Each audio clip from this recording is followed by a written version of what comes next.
साल था 2019 और दिन 1 मार्च। दुनिया के लिए रोज की तरह ये एक आम दिन था, लेकिन साउथ एशिया में दो देशों के बीच जो हो रहा था उससे एक बड़ी जंग की आहट साफ सुनाई दे रही थी। पाकिस्तान और भारत एक बार फिर आमने सामने थे और इस बार जंग की वजह बनने वाले थे विंग कमांडर अभिनंदन। भारत का इरादा साफ था कि वो अपने कमांडर को भारत लाने के लिए कुछ भी करेगा, मगर इस पर पाकिस्तान क्या करने वाला था, ये एक बड़ा सवाल था। उधर भारत पाक के अटारी वाघा बॉर्डर पर भी रोजाना होने वाली बीटिंग रिट्रीट को भी रद्द कर दिया गया था। सोच लिया गया था कि अगर अभिनंदन वापस नहीं आए तो फिर एक बड़ा फैसला लिया जाएगा, लेकिन रात 8:45 पर पाकिस्तान की तरफ विंग कमांडर अभिनंदन वर्धमान की पहली झलक दिखाई दी। रात 9:21 पर अभिनंदन ने भारत में कदम रखा। 58 घंटे पाकिस्तान की हिरासत में रहने के बाद उनके पहले शब्द थे, अपने देश में वापस आकर अच्छा लग रहा है। लेकिन इन सब में एक सवाल ये था कि आखिर ऐसा क्या हुआ जो पाकिस्तान भारत के इस जाबाज सैनिक को वापस करने के लिए राजी हुआ। दोनों देशों के दरमियान ऐसा कौन सा जियोपॉलिटिकल शतरंज खेला गया जिसे आज भी सीक्रेट रखा गया है, और आखिर अभिनंदन के साथ उन 58 घंटों में ऐसा क्या हुआ था, जानते हैं सब कुछ आज के इस वीडियो में। दोस्तों, विंग कमांडर अभिनंदन की पाकिस्तानी बॉर्डर में पहुंचने की कहानी शुरू होती है उस बालाकोट एयर स्ट्राइक से जिसने पाकिस्तान की नींव को हिलाकर रख दिया। उन्होंने सपने में भी नहीं सोचा था कि जब वो चैन की नींद सो रहे होंगे तब भारत उनके पैरों से जमीन खींच लेगा। और ऐसा भारत क्यों कर रहा था, इसका जवाब था पुलवामा अटैक।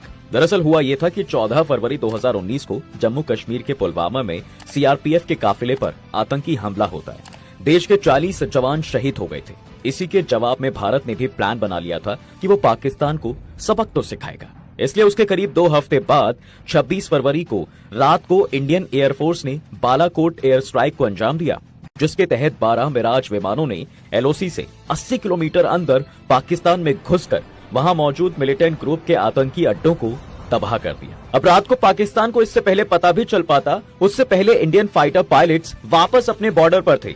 भारत के इस कदम से पाकिस्तान में विरोध उठ चुका था और इसी के जवाब में अगले दिन सुबह 9:52 पर पाकिस्तान एयरफोर्स इंडियन टेरिटरी में घुसकर हमला करने की साजिश बना चुकी थी। उधर इंडियन एयरफोर्स ने भी ट्रैक कर लिया था कि पाकिस्तान से 10 F-16 फाइटर जेट्स ने उड़ान भरी है। इसलिए पाकिस्तान के ये विमान जब भारत की बाउंड्री में घुसे तो तुरंत जमीन से उन्हें जवाबी हमला मिला, जिसके चलते 9 पाकिस्तान विमानों को तो जल्द ही सीमा में लौटना पड़ा। इसी बीच एक पाकिस्तानी F-16 ने भारतीय सेना के ऑयल स्टोरेज को भी उड़ाने की कोशिश की। बस इसी का बचाव करने के लिए भारत की ओर से MiG-21 बाइसन भी मैदान में उतर गया और इसी मिग प्लेन में थे हमारे जाबाज विंग कमांडर अभिनंदन। आसमान में इन्होंने अपने दुश्मन को जबरदस्त टक्कर दी। इसी के तहत F-16 और MiG-21 में ऐसी खतरनाक डॉग फाइट हुई कि इस लड़ाई में F-16 के परखच्चे उड़ गए। हालांकि बाद में MiG-21 भी क्रैश हो गया, लेकिन अच्छी बात यह थी कि सही समय पर अभिनंदन ने खुद को इजेक्ट कर लिया और पैराशूट से नीचे आ गए। वो बच तो गए, लेकिन अफसोस इस बात का था कि वो भारत की बाउंड्री में उतरने के बजाय पाकिस्तान की सीमा में गिर गए थे। अभी घायल अभिनंदन जमीन पर ही पड़े थे कि इतने में ही उन्होंने शोर सुना और कुछ गांव वाले उनके करीब आ गए। यहाँ उन्होंने लोगों से ये पूछा कि ये भारत है या पाकिस्तान।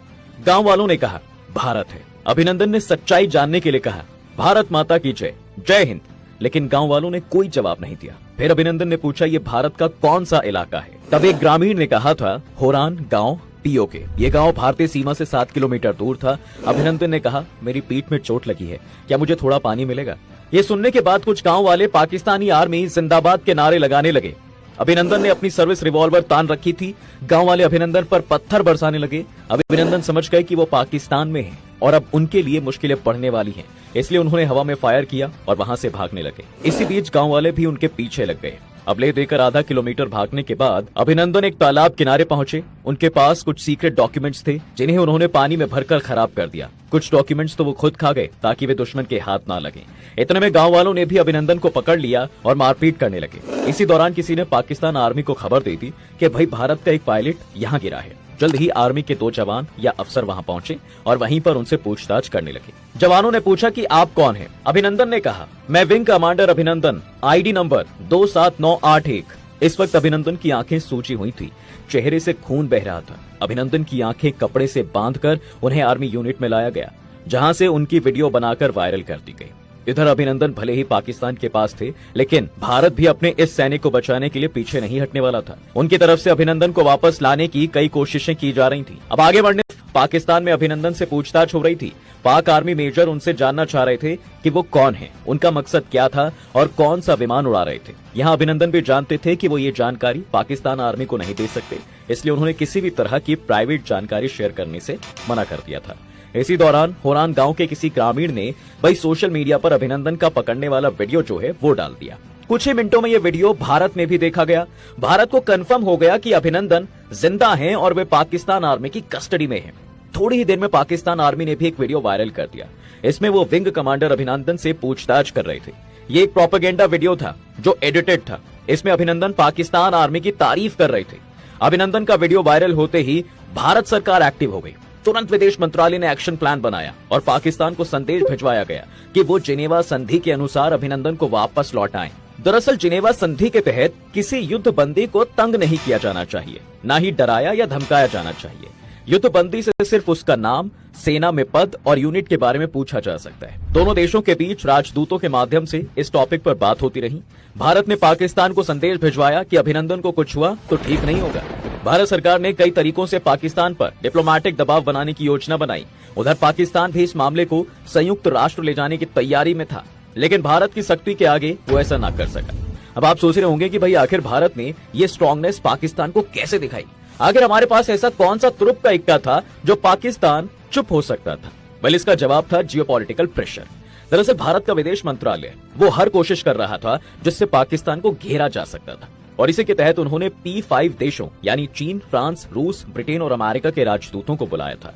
एक दिन में 3-3 बार इनसे बात की जा रही थी और इस बातचीत का उद्देश्य ये था कि पाकिस्तान पर दबाव बनाया जाए। जब इसी के तहत लगातार पाकिस्तान सरकार के पास अलग अलग देशों की ओर से फोन जाने लगे तो पाकिस्तान दबाव में नजर आने लगा। इधर भारत में अमेरिका के राजदूत केन जस्टर और ब्रिटेन के राजदूत डोमिनिक एक्सविथ ने पाकिस्तान में वहां के अमेरिका और ब्रिटेन के राजदूतों को बताया कि वो पाकिस्तान के वार्ताकारों को बता दें कि भारत झुकने के मूड में नहीं है। यदि उसे और गुस्सा दिलाया गया तो बात युद्ध तक पहुंच सकती है। इस बीच चीन ने मीडिएटर बनने की कोशिश की।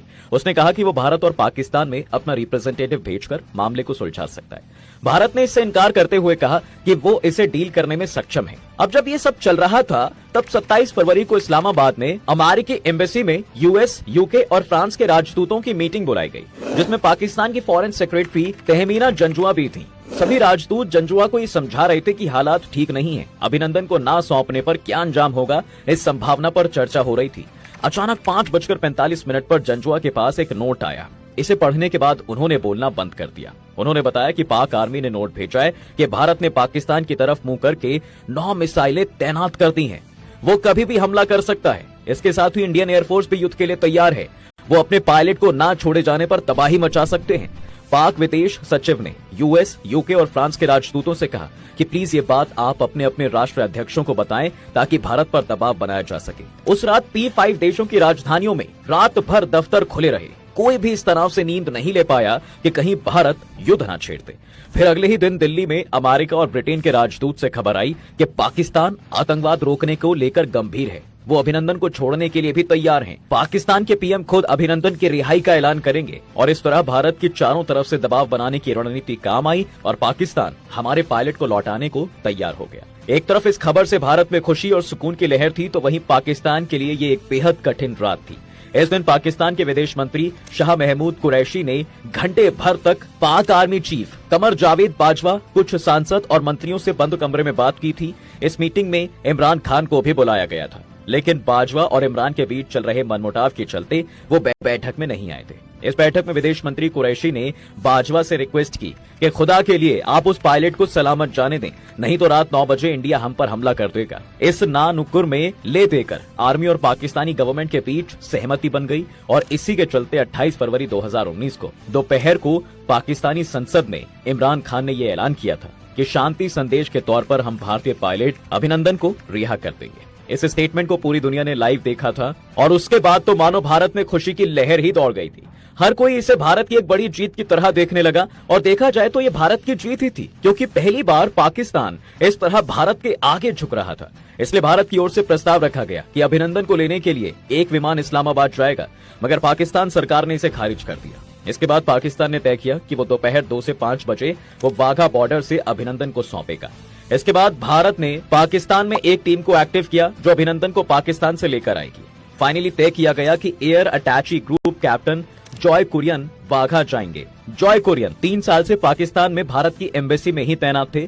उनकी स्वदेश वापसी होनी ही थी। उधर अभिनंदन को इस्लामाबाद से लाहौर लाया गया। अभिनंदन के कारण भारत ने वाघा अटारी बॉर्डर पर होने वाली रिट्रीट सेरेमनी को 1 दिन के लिए सस्पेंड कर दिया था। इस दौरान अजय बिसारिया इस्लामाबाद में अपने सहयोगियों के साथ लगातार फोन पर संपर्क में थे। वो पल पल की अपडेट ले रहे थे। देश विदेश का मीडिया वाघा अटारी बॉर्डर पर दोपहर से ही जम गया था। रात 9:21 पर अभिनंदन भारत की सीमा में पहुंचे और इसी के साथ भारत एक बार फिर डिप्लोमैटिकली पाकिस्तान से जीतने में सफल हो पाया।